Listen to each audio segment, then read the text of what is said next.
नमस्कार, आपका फिर से स्वागत है प्लैनेट एक्स पर। प्लैनेट एक्स चैनल को आप सब्सक्राइब करें, हमारे वीडियोस को लाइक करें और फ्रेंड्स एंड फैमिली के साथ जरूर शेयर करें। दोस्तों, कल ही एक न्यूज आ रही थी, बड़ा ही इंटरेस्टिंग न्यूज है। ये भी अपने भारत के डिफेंस से रिलेटेड न्यूज है और इसलिए एक छोटा सा विश्लेषण इस पर हमने बनाया है। उम्मीद करता हूं कि ये विश्लेषण आपको अच्छा लगेगा। अभी कल एक न्यूज आई कि भारत के डीआरडीओ ने जो है लद्दाख के में जो है पूर्वी लद्दाख में के किसी लोकेशन पर, लोकेशन का एग्जैक्ट नाम नहीं दिया गया है, वहां पर एक मिसाइल का परीक्षण किया है। बड़ा सफल परीक्षण किया है। बहुत ही अहम मिसाइल है ये हमारे सीमाओं की रक्षा के लिए। अमूमन जब भी इस तरह के कुछ डिफेंस के कोई नए प्रोडक्ट बनते हैं तो वो या बॉम्ब वगैरह होते हैं तो वो जनरली जो है पोखरण टेस्ट रेंज जो राजस्थान में है वहां उनका परीक्षण होता है। मिसाइल्स जनरली जो है होते हैं उड़ीसापुर के चांदीपुर टेस्ट रेंज में, जो कि एकदम बिल्कुल बंगाल खाड़ी के किनारे है। मिसाइल्स को इसलिए टेस्ट किया जाता है कि कोई गड़बड़ी हो जाए या कुछ हो जाए तो समुद्र में गिर जाए, इससे कोई हानि ना हो आम जनता पब्लिक को। जो है कोई ड्रोन वगैरह टेस्ट होता है, नॉर्मली वो चित्रदुर्गा वगैरह कर्नाटका वगैरह में उस साइड में उसके बेसेस हैं, वहां पर होते हैं। ये पहली बार हमने सुना कि किसी मिसाइल का टेस्ट जो है लद्दाख में हुआ और बिल्कुल चीन की नाक के नीचे। ये खास बात है, बिल्कुल चीन की नाक के नीचे। और बड़ा जबरदस्त परफॉर्मेंस रहा उस मिसाइल का। जी हां, मैं बात कर रहा हूं आकाश प्राइम मिसाइल की। अभी भी आपने देखा होगा, सुना भी होगा, मतलब कि जो है ऑपरेशन सिंदूर के दौरान जो है आकाश मिसाइल ने जबरदस्त परफॉर्मेंस दी थी। इंडिजियसली बिल्ट जितने भी देशी देश में निर्मित हथियार थे, उन्होंने जबरदस्त परफॉर्मेंस दी थी। और उसमें भी आकाश ने सबसे बिल्कुल शानदार प्रदर्शन जिसको बोलते हैं वो किया था और सारी दुनिया उसको देख के हैरान थी। तो आइए उस मिसाइल सिस्टम के बारे में थोड़ा जानते हैं और ये मिसाइल जो कल जो टेस्ट हुआ वो क्यों डिफरेंट है और क्या उसकी में खासियत है, उसके बारे में जानने की कोशिश करते हैं।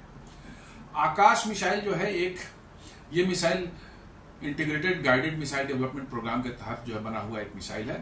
लेट 90s में चालू हुआ था वो प्रोग्राम और बहुत से मिसाइल उसमें आकाश बने, पृथ्वी बने, अग्नि बने, बहुत से मिसाइल उसमें बनाए गए। इसमें आकाश मिसाइल सिस्टम जो है वो short range air defence missile है। वो करीब 30 किलोमीटर के रेंज तक में जो है ये किसी भी उड़ते हुए फाइटर प्लेन हो, हेलीकॉप्टर हो, ड्रोन हो या और तरह की मिसाइल हो, क्रूज मिसाइल हो, उनको ये मार के गिरा सकता है। और वो उस प्रोजेक्टाइल 30 किलोमीटर के रेंज में और करीब करीब जो है 18 किलोमीटर से लेकर 20 किलोमीटर तक की ऊंचाई में। ये बहुत ही सिग्निफिकेंट है कि 30 किलोमीटर के रेंज और 20 किलोमीटर के रेंज में जो है आप किसी भी जो उड़ता हो प्रोजेक्टाइल मिसाइल हो, हवाई फाइटर प्लेन हो या कि हेलीकॉप्टर हो या ड्रोन हो, कुछ भी हो, आप उसको मार के गिरा सकते हैं। और यही इसने ऑपरेशन सिंदूर दौरान करके दिखाया, जिसके अंदर जो है बहुत से पाकिस्तान के मिसाइल्स और ड्रोन जो है उनको भारत की सीमा में घुसने नहीं दिया गया, उनकी सीमा के अंदर ही मार के गिरा दिया गया। इस मिसाइल को थोड़ा जानते हैं। ये एक रैमजेट पावर्ड मिसाइल है, 720 किलोग्राम इसका वेट है और लिक्विड फ्यूल का है। ये रैमजेट में जो है एयर ब्रीथिंग मिसाइल होती है, जिसमें एयर जो है आगे से इन करती है मिसाइल के अंदर में, फिर फ्यूल के साथ बर्न होती है वो, और फिर पीछे से जो है उसको थ्रस्ट मिलता है मिसाइल को और मिसाइल चलती है। रैमजेट पावर्ड होने के कारण जो है काफी अधिक रफ्तार ये पकड़ सकती है, करीब करीब 2.5 मैक तक इसकी रफ्तार जाती है, थोड़ा उससे ज्यादा ही जाती है, 2.5 से 2.7 मैक तक जाती है। और अब तक के टेस्ट में ऐसा पाया गया कि किसी भी तरह के जो है उड़ते हुए ऑब्जेक्ट को जो है मार गिरा सकती है, हाई स्पीड हो लो स्पीड हो, डज मैटर। लेकिन इस जो इनिशियल वर्जन इसका मिसाइल आकाश मिसाइल का था, उसको गाइड करने के लिए जो है आपको जो रडार जो आपका जो मिसाइल को गाइड करता है उसको अंत तक गाइड करता था, अंत तक गाइड करता था, और बिना उस गाइडेंस के वो पहुंच नहीं सकता, इसलिए टारगेट के लास्ट तक जो है उसको गाइड करना पड़ता था उसी में उस रडार से जो है। तो अंत में जहां पर आप मिसाइल के टारगेट पर पहुंचता है तो वहां पर थोड़ी एक्टिविटी बढ़ जाती है, उसको डॉज करने की कोशिश करता है एयरक्राफ्ट, और वहां पर स्पीड बढ़ जाती है, बचने की कोशिश करता है। तो उस केस में जो है जो मदर जो रडार है शुरू में से जो गाइड कर रहा है उसको थोड़ी सी लास्ट मोमेंट में जाकर के उसको थोड़ी दिक्कत आ सकती है। इसको दूर करने के लिए जो है एक किया गया क्या, इस मिसाइल के अंदर में जो है एक छोटा सा सीकर डाल दिया है। सीकर और कुछ नहीं होता, एक रडार ही होता है, छोटा सा एक रडार होता है, AES रडार जो होता है उसके नोज कोन में जो है, जो मिसाइल के आगे में नोज कोन होता है उसके अंदर में बहुत ही छोटा सा रडार माउंट कर दिया जाता है, और एक बैटरी भी डाली जाती है उस मिसाइल के अंदर में जो है। वैसे तो रडार चलती है और उसको जो बेस रडार उसका है वही गाइड करता है, लेकिन जब वो अपने टारगेट के नजदीक पहुंच जाती है उसका जो है इंटरनल रडार जो छोटा सा है वो एक्टिव हो जाता है।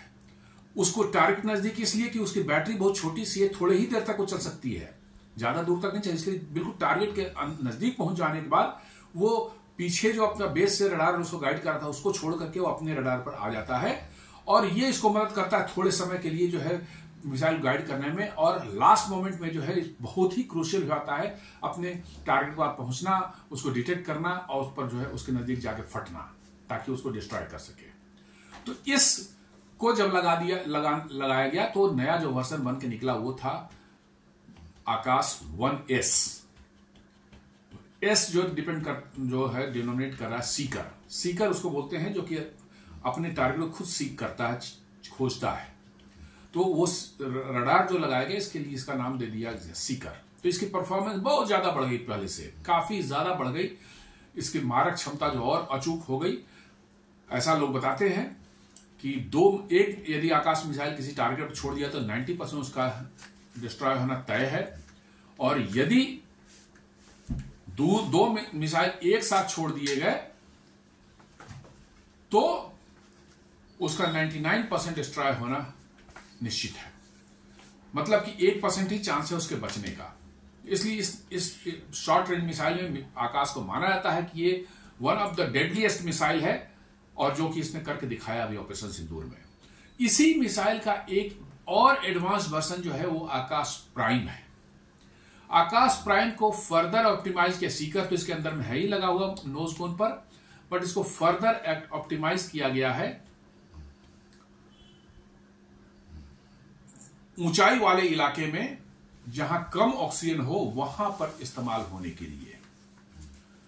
जैसे लद्दाख का इलाका है, आप कैसे वैसे कहेंगे कि भाई ये तो 20 किलोमीटर तो जाती है तो ऊपर जाते जाते हवा तो कम ही है, बिल्कुल सही आपका कहना है, ऊपर जाएगी जैसे जैसे जाएगी हवा कम होता जाएगा, लेकिन कम से कम स्टार्टिंग पॉइंट जहां धरती पर है वो वहां से जब हम लॉन्च करते हैं वहां पर ऑक्सीजन कमी नहीं है, वो बड़े आराम से इग्नाइट हो सकती है और मतलब कि जो है अपनी रफ्तार पकड़ सकती है और फिर ऊपर जाकर के जो है जैसा परफॉर्म करना है उसको करेगी। लेकिन लद्दाख में चूंकि आप 4,000-4,500 मीटर की हाइट पर ऑलरेडी हैं वहां से उस मिसाइल को स्टार्ट करना और हाई परफॉर्मेंस के साथ जो है अपने टारगेट को हिट करना जो है ये थोड़ा मुश्किल हो जाता है, और दैट टू उतना कोल्ड में जहां -30 -40 डिग्री टेम्परेचर चला जाता हो। तो इन सबों को देखते हुए उसको ऑप्टिमाइज किया गया। तो आप ये मान सकते हैं कि इस मिसाइल को जो है स्पेशली जो है चाइना के लिए जो है ये किया गया है। आप कह सकते हैं कि स्पेशली ये मिसाइल जो है चाइना के लिए ऑप्टिमाइज किया गया है, और मुझे लगता है कि इसी को ध्यान रखते हुए बिल्कुल चाइना के नाक के नीचे जो है ईस्टर्न लद्दाख में जो उसकी टेस्टिंग की गई है। और निश्चित रूप से चाइना को इससे बहुत ज्यादा मिर्ची लगेगी। और इसने जो है, इस आकाश प्राइम ने जो है वहां 2 हाई स्पीड फ्लाइंग ड्रोन्स को जो है बड़ी रफ्तार से जो है काफी ऊंचाई पर जो है करीब 16-17 किलोमीटर की ऊंचाई पर जो है उसको मार के गिराया बिल्कुल डायरेक्ट हिट के साथ। ये नहीं कि उसके बगल में जाके फटा और फ्रैगमेंट से जो है वो गया, बिल्कुल डायरेक्ट हिट के साथ जो है उनको किल किया गया। तो ये बहुत बड़ी अचीवमेंट है और इसमें डीआरडीओ और जो अन्य साइंटिस्ट हैं अदर ऑर्गेनाइजेशंस के जो हैं उनका बहुत बड़ा रोल रहा है। और आने वाले समय में जो है आकाश प्राइम जो है आपके एयर डिफेंस का एक बहुत ही मजबूत कड़ी होने वाला है। ऑलरेडी ये एयरफोर्स और आर्मी के जो है फ्रंट लाइन मतलब कि एयर डिफेंस में काम कर रहा है। आकाश का बेसिक वर्जन और आकाश 1S और ये प्राइम वर्जन जो किया गया है ये आपके फ्रंटियर जो है हाइट्स जो नॉर्दर्न एरियाज में जो है लद्दाख या उधर आपके तवांग एरिया में हो सकता है, आपका सिक्किम के एरिया में हो सकता है, या आपके जो है उत्तरांचल उत्तराखंड के एरिया में हो सकता है। ये सारे एरियाज में जो है इनकी जरूरत पड़ सकती है, इनको लगाया जा सकता है और आपकी सीमाओं की रक्षा इनसे की जा सकती है। तो दोस्तों ये था एक छोटा सा विश्लेषण। मैंने सोचा कि एक इस पर बनाना जरूरी, क्योंकि कल बहुत इसकी चर्चा हो रही थी और इसकी क्या खासियत है। आकाश का नाम सुनकर लगेगा कि आकाश तो ऑलरेडी है, इसका क्या फर्दर टेस्ट करना है। ये एक ऑप्टिमाइज्ड मिसाइल है, बहुत ही डिफरेंट इसमें थोड़ा सा डाली गई है कि हाई स्पीड पर, हाई अल्टीट्यूड पर और एक्सट्रीमली कोल्ड कंडीशन में कैसे इसको इस्तेमाल करते हैं और कैसे इसका जो है इसमें क्या क्या मॉडिफिकेशन किए गए हैं उनकी टेस्टिंग की गई है, जिसमें पूरी तरह से सफल रहा है। और आगे आने वाले समय में फर्दर यदि कोई रिक्वायर्ड इसमें जो ऑप्टिमाइजेशन या इम्प्रूवमेंट जो करके लिए भारतीय सेना में जल्द ही शामिल होने वाला है। तो एक छोटा सा विश्लेषण था ये, यहीं पर इस एपिसोड को समाप्त करते हैं। उम्मीद करते हैं ये आपको वीडियो अच्छा लगा होगा और उम्मीद करते हैं कि आप हमारे चैनल को प्लैनेट एक्स को सब्सक्राइब करेंगे, वीडियोस को लाइक करेंगे और फ्रेंड्स एंड फैमिली के साथ वीडियो जरूर शेयर करेंगे। धन्यवाद।